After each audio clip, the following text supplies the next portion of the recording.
Greetings, movie fans. Lieutenant Fish is back to bring the pain. Now, this next movie isn't perfect, but how did it fall so far down the memory hole? Well, one reason might be that it was never actually released theatrically in the US.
(1995's French-Japanese co-production of a live-action adaptation of the manga series Crying Freeman, directed by Christophe Gans, is definitely a mixed bag, though strongly on the positive side of the scale for me. Like many comic or manga adaptations, Crying Freeman picks a set arc from early in the series.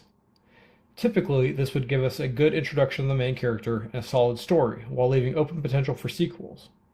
Although in this specific case, key changes from the source material appear to have been purposely selected to preempt any possibility of a sequel, a big difference from the production mindset 20 plus years later.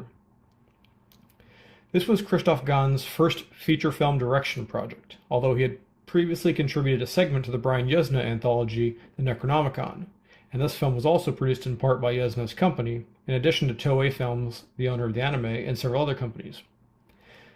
Now, on to the movie. Starring champion martial artist Mark Dacascos as the titular Freeman, in a role that would probably be protested as whitewashing if it were made today, playing a half-Japanese assassin for a Chinese secret society. Shock horror, his love interest Imu Ohara, played by Julie Kondra, is also a modification of the Imu Hino character in the original source material. Apparently love blossomed on the set after their steamy bedroom scenes together because the pair married in 1998. The rest of the cast is pretty solid as well, including Byron Mann as the Freeman's handler Ko, Masaya Kato as the Yakuza boss Hanada Ryuji, Yoko Shimada as Ryuji's wife Lady Hanada, and rounding things out with everyone's favorite dirty cop, Cheki Karyo, as Detective Nita. Oh noes, whitewashing again. Seriously though, I'm not sure if I can name a Cheki Karyo performance I've seen in a non-villain role, much like early Gary Oldman. The plot for the movie follows a truncated version of the initial manga arc, from what I've read, essentially covering the same material as the first OVA of the anime. Imu Ohara witnesses the assassination of a Yakuza leader by the Freeman, and as a noted witness, is in turn ordered to be terminated by the Brotherhood of the Dragon, the secret society the Freeman belongs to.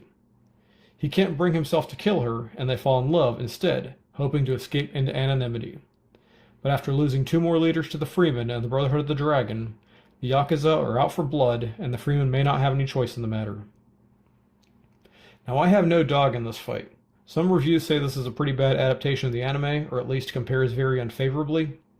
As a standalone film, though, it's not bad, and by some accounts it's the first live-action adaptation of a manga.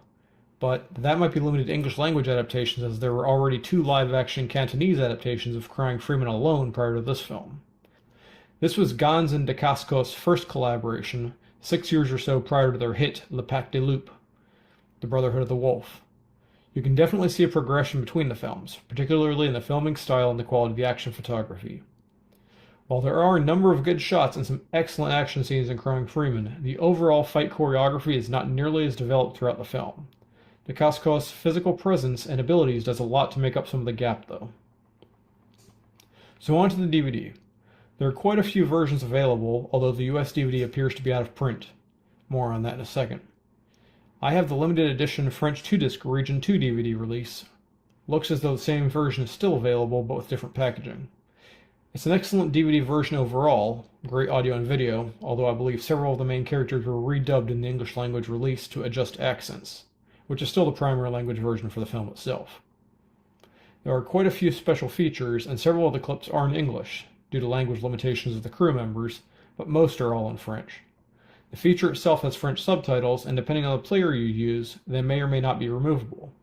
My control experience varies depending which region-free player I use. However, the English language version on this disc has no subtitles on several portions of Japanese or Chinese dialogue, although there are French subtitles available for all the dialogue. There are several European Blu-ray releases as well, and from initial research it appears that the audio options are roughly the same. I can't speak for the quality of the picture or anything else on them, though. So, as far as the DVD being out of print in the US and not available on Netflix, not to worry. If you're an Amazon Prime member, you can watch the full movie for free right now.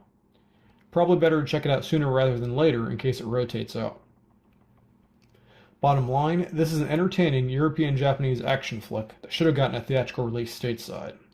No better time to check it out than the present. No idea myself how fans of the anime or manga will respond to it. Please feel free to leave comments, feedback, opinions below. I haven't seen any critiques or disappointment from the Japanese writers or producers. If you like reviews like this, please subscribe to the channel. New reviews every Thursday. Other videos whenever I get time. Stay tuned, movie fans. Lieutenant Fish, out.